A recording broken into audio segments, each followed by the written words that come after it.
Hello, dear Ayurveda enthusiasts, and welcome to my channel, Vanashri Ayurveda. I'm sorry I've been MIA for the past few months, I would say, because I was a lot busy in my practice and with my patients, a lot of our product side of the business, and I just couldn't give time to record new videos for my YouTube channel. I apologize for that, and I really appreciate all the subscribers who have subscribed to my channel, and I love you all, guys, and thank you for supporting my channel, and I hope you keep watching it. I will keep posting more videos as I get more time, but thank you so much for popping in and listening to this video today. Today we are going to talk about a really exciting topic, which is going to be exercise. And as you know, in this day and age of fitness and fitness craziness going on everywhere, with like these specific diets like keto, Whole30 and whatnot, and also these like HIIT and Tabata and circuit training and a lot of workouts out there.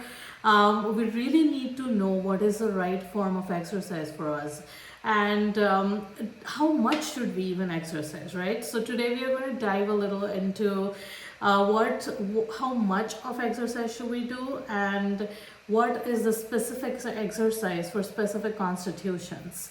And we are going to start by just certain general rules or guidelines for exercise and how you should be exercising. So the first thing we need to understand that we are exercising for a certain purpose. Most of the times people look at exercise from a weight loss perspective, or they would look at exercise to just strength training or get more stronger. Yes, those are all amazing and great, but mostly your goal towards exercising should be to be fit and healthy. Not going crazy on it and getting burnt out. So Ayurveda basically talks a lot about exercising using half your strength. In Ayurveda, we call this Ardha Shakti Vyayam. No matter what form of exercising you're doing, you need to use only and only half your strength.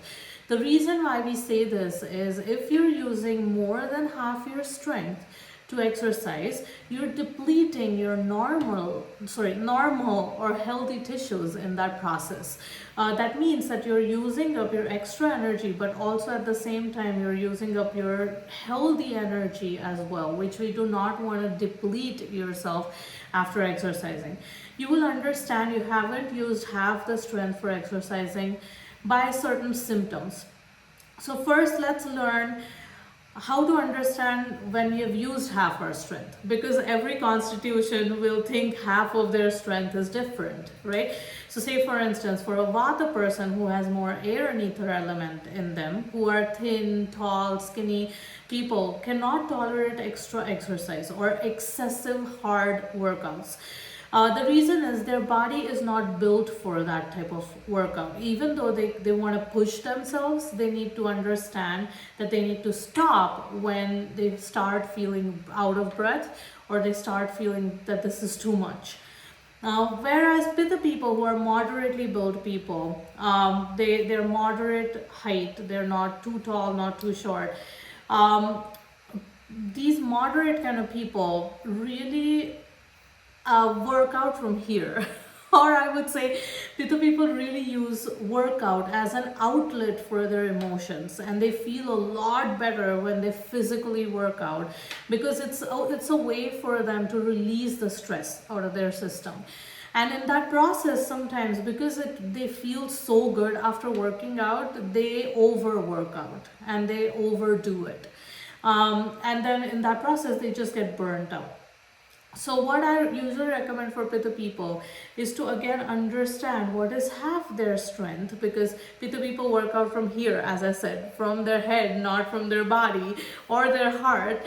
They will keep going and going and going, and then they'll burn out and collapse, right? So a simple example, few of my Pitta clients, They know they cannot handle that much workout, but they still train for marathons. They still go do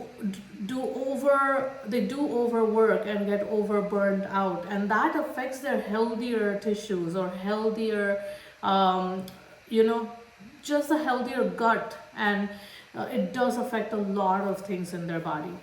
Whereas on the other hand, Kapha people, I would say, have a lot more earth and water element, and they can sustain in a workout for a longer time because they have that stability, they have that groundedness, they have that strength to kind of finish a really hard, fast-paced workout. If you are a Vata, Pitta, any of these, I would not recommend overworking out because that is extremely crucial for those two constitutions. Whereas on the other hand, for a Kapha person, I would certainly recommend to motivate yourself to get up and get going and work out. Most of the times, Kapha people can handle real tough workouts. So really, really, they see to it that they will do it once they start working out. But until they start, it's always that procrastination, right? I want to do that, I want to do this, I want to do this. So exercise is like the last thing on their minds. So for a Kapha person, I would recommend, please put exercise first because movement is extremely grounding for movement is opposite of grounding for a Kapha person, which makes them more motivated. It activates their Vata, which in turn reduces their Kapha or their excess stability or excess heaviness in the body. So movement is very, very beneficial for a Kapha person.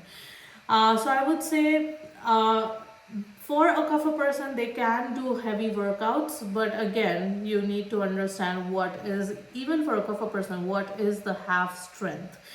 So how would you understand you've used half of your strength?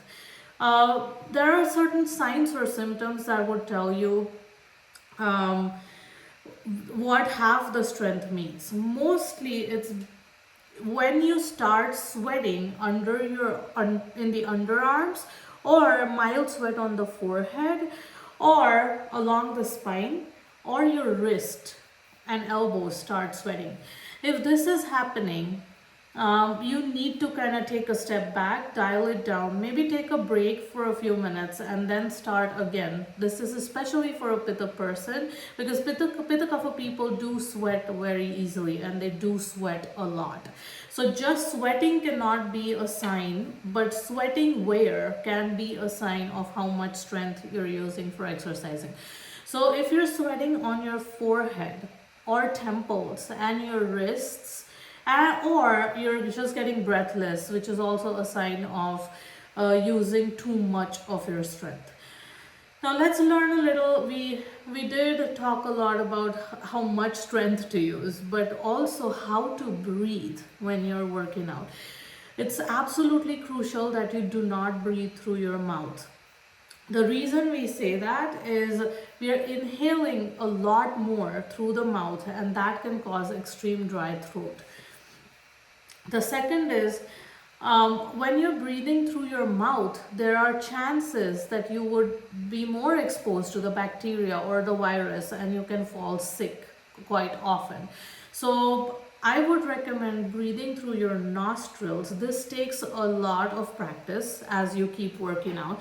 It'll take a good amount of practice for you all to learn how to work out using your nostrils. So breathing through your nostrils, so your nose, and not breathing through your mouth. Now let's learn a little about when to work out too, because not working out at all times during the day is going to be beneficial. So the day usually is divided into specific doshas, or the times of doshas when the doshas are active during the day. And what are doshas? Doshas are functional principles in your body that work at certain time of the day, and they are basically made with two elements each. So Vata, Pitta and Kapha.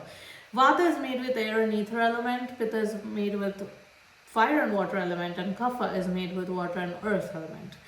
Now each of these doshas are highest or at the peak during certain times of the day. what Ayurveda recommends is to work out during the Kapha times of the day. And what are those? Either you can work out in the morning between 6 a.m. to 10 a.m. or in the evening between 6 p.m. to 10 p.m. Please try not to exercise during the midday, because most of the times that would be the Vata or the Pitta time of the day.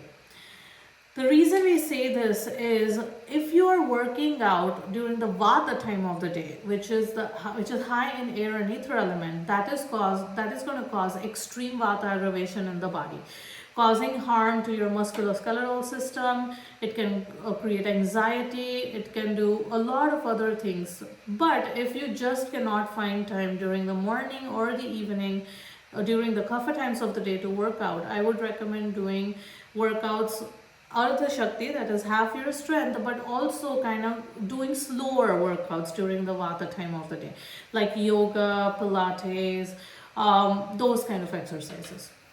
And then the second aspect would be is why to work out during the Kapha times of the day. So Kapha is made of water and earth, right? So you can think of water and earth being highest during that time of the day. The water and earth denote or signify groundedness, stability, strength, all of these qualities. If you exercise during that time of the day, the chances of harming yourself are less, because your body is also in the Kapha state at that time. The second aspect is you're not aggravating your air, ether, or fire element in this process. Because if you aggravate any of these elements, it's hard for your body to get back to balance. Whereas if you're working out in the Kapha time of the morning or at night, this will kind of help you even recover quickly from the workout. So it's very important that you exercise during 6 a.m. to 6 a.m. to 10 a.m. or in the evening 6 p.m. to 10 p.m. Another concept that I definitely want you all to remember is support your gut.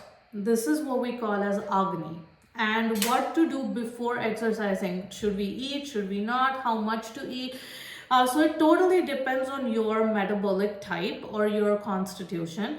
Say for instance, if a Pitta person who has high fire element in them eats even a small meal 1 hour before workouts, they might have actually digested the meal even before starting the workout, because they have super fast metabolism. But if a Kapha person eats a small meal before working out within an hour, they may not be able to digest the meal until within that given hour. So it's important that you eat something definitely before workout, not right before. Give at least an hour between whatever you ate or how much you ate.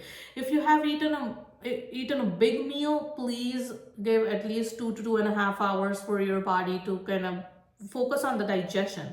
The reason we say this is, if you exercise when your digestive system is active, you're using the strength in certain other places, or for your cardiovascular system, right? By your musculoskeletal system.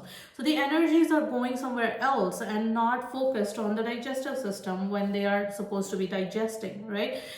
So it behooves for everyone to keep at least 2 to 2.5 hours between exercising and a big meal. If you're having a small snack before exercising, you can absolutely start exercising within an hour or even 30 to 40 minutes after you eat a small snack. When it comes to water, please do not drink water right before working out. That will really cause too much pressure on your excretory system and your digestive system. So these were some of the fun tips. Those would be applicable for all kinds of constitutions mostly. But remember, 3 main things that or I would say 4 main things that we discussed in the video today were: exercise according to your constitution. What time of the day should we exercise? In the Kapha time of the day, which is 6 a.m. to 10 a.m. or 6 p.m. to 10 p.m. Support your Agni or your digestive fire. Always eat something before working out, and do not drink water right before bed. Oh, sorry, I'm so sorry. Right before exercising, right? And the most important point is using half your strength. Ardha Shakti Vyayam, right? So remember all these points, and in the next video, the part 2 of this video, I will be explaining in detail what kind of workouts would be great for specific type of constitutions. Ayurveda is a very individualized system of medicine, and you need to know what is the right type of exercise or workout for your body type and your gut type. So that I'm going to dive in deeper into the part 2 of this video. Thanks for watching. I hope you watch the part 2. See you soon.